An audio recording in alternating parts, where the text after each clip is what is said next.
همدارنګه بل د الله تعالی د رضا او د جنت د رسیدلو والا عمل هغه د یو مسلمان سره مرسته او مدد کول دي. خو که د نور څه په وسه نه وي پوره د هغه په کار کې یو څو قدم اخیستل، د هغه سپارش، د هغه پوښتنه، و یو مسلمان چې د بل مسلمان په کار پسې یو قدم واخلي،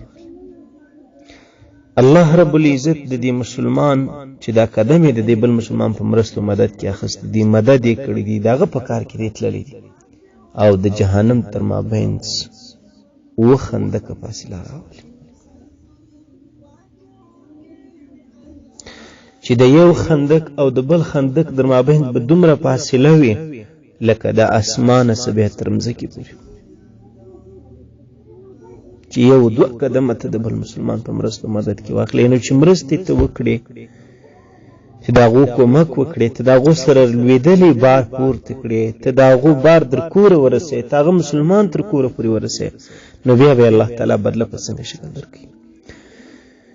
روایتو کې راځي امام الانبیا فرمایي وایي کوم مسلمان چې د بل مسلمان په مرستو مدد کی،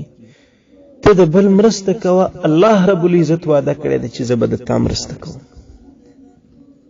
ستا کارونه ویجاړ دي و نه پوره کېږي، نن ټوله دنیا په همدغه غم اخته ده،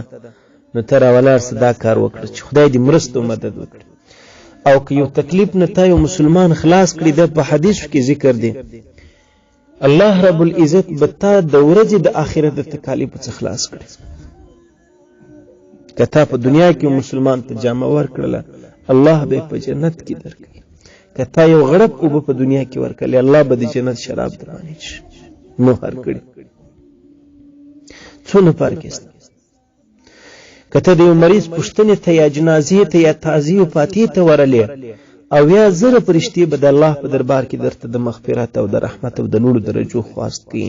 د دغه ټیم نه چې ته ورغلی بیا در روان شي واروز در دغه ټیم پرې، که ته غرمه کې ورلې در بلې غرمې پرې، که ته ماښام کې ورلې در بل ماښام، که ته سهار کې ورلې در بل سهار. صحابه چې وایي دا خبرې واورېدلې، نو هغوی به داسې کول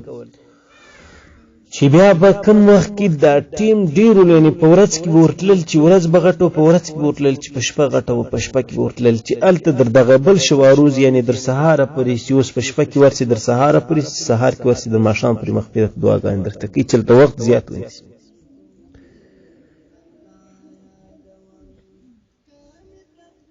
زما ګرانو عزتمندو ورونو، نن چې کوم دی هغه د نیکۍ د کولو ټیم او موقع د دنیا مزرعه او الاخره، سبا بیا کولی نه شي، حساب دی. او څه چې د مځکې په سر کوي، د مځکې لاندې به حساب و کتاب له موږ تاسو اخیستل کېږي. د شیطان په کارو پسې چې انسان ورته وګوري، زموږ سره وسو آن و طاقت و توان تمام دی، خو ما د خیر پر کار چې را کش کې نو ملا مې مات دی، خپل لمونځ مې سم نه دی کړی، خیر لمونځ نه چې شي جوړ شو،